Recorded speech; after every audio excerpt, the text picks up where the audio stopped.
Which test of olive oil found some surprising results, with standard Napolina being rated higher by our experts than its special selection counterpart, and Lidl and Waitrose failing to repeat the Best Buy awards they received in 2009. We're here at the Oil Merchant in London with Charles Carey. Charles is one of our expert taste testers. He has 25 years experience of tasting olive oil. So Charles, what makes a good oil stand out? Well, first of all, there's the aroma, and then there's the taste. And the taste can be divided into the balance that you get at the front of your mouth, and there's pepperiness that you get when you swallow the oil. And then you also need to look for the complexity as well. Now, there are different ways of tasting oil. If you're doing it just for fun, then we'll pour some oil into a bowl and dip a bit of bread into it. And this is what we do in a shop. And then you just soak the bread in it and you taste the bread and try and get the flavours from the oil like that. If one's doing it professionally, then you pour the oil into a dark coloured cup, because you shouldn't be influenced by the colour of the oil. Give it a swill around, put your hand over the top and warm it up a little bit in your hand and give it a good sniff. And you'll try and get some aromas and analyse those aromas. You might be getting fruitiness or spiciness on the aroma. Then we'll have a taste. And you'll notice I sucked in a bit of air to try and disperse the oil around my mouth, to try and get those sweet flavours at the front of the mouth, and then a little bit of bitterness in the middle of the mouth, and pepperiness as you swallow the oil. If you look for the balance between those sweet flavours, bitterness and pepperiness, that is a well-balanced oil. Now, as long as the balance is correct between the three different areas of the mouth, then that is really what we're looking for. Then we need to think about the complexity.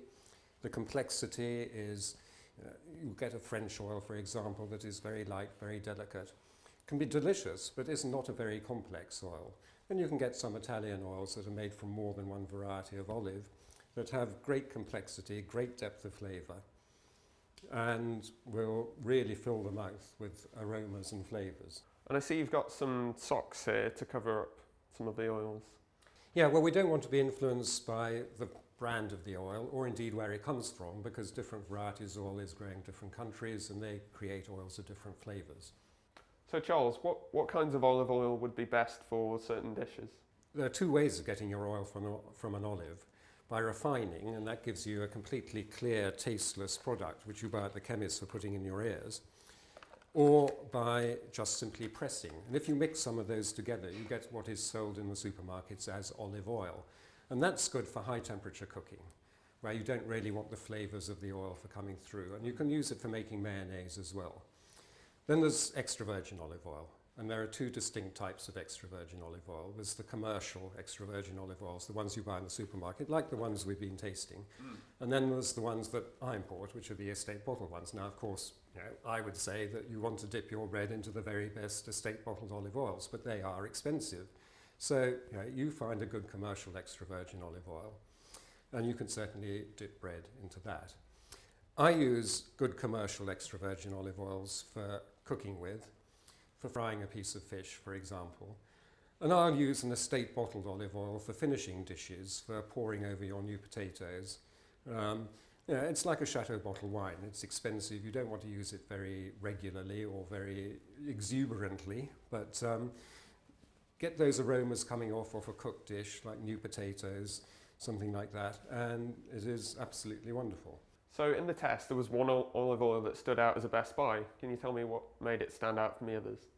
Let's taste it together.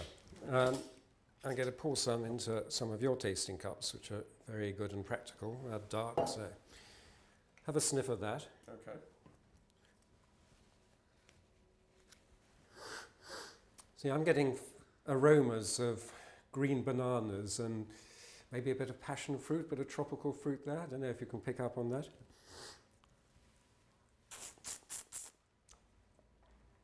And I'm getting a very nice balance between the flavours getting at the front of my mouth, that sweet, slightly almondy flavour, and a bit of gentle pepper at the back. See, I would have said this was a very good versatile oil. It's not a taxing oil.